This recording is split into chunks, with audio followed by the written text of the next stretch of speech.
Mga kapuso, bumaba ang tsansang mabuo ang isang bagyo dyan sa may silangan ng Luzon na binanggit natin kahapon. Pero may isang bagong sirkulasyon na posible namang mabuo dito sa may West Philippine Sea.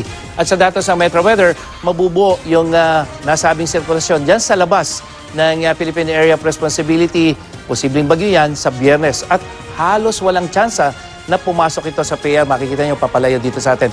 Pero mga kapuso, maghahatak ito nung hanging habagat o yung southwest wind flow na maaaring magpaulan naman ngayong weekend dito sa malaking bahagi ng Luzon.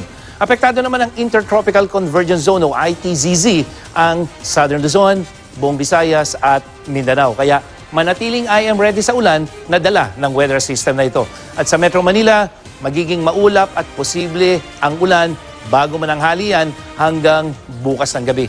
Maghapon namang maulan sa mga rehiyon ng Calabarzon, dyan sa may Mimaropa at Bicol sa Luzon, sa halos buong Visayas at maging dyan sa may Zamboanga Peninsula at Sulu Archipelago sa Mindanao. Habang sa hapon, ihanda na ang inyong mga payong dahil may thunderstorm sa halos buong bansa. Malalakas ang ulan na may kulog at kidlat o yung intense thunderstorm dyan sa may bahagi ng Luzon, sa may Panay at Samar Island sa Visayas at maging dyan sa may Caraga, Davao, Zamboanga Peninsula at sa Northern Mindanao.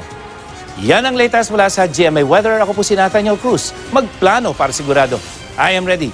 Serbisyong totoo ng GMA News.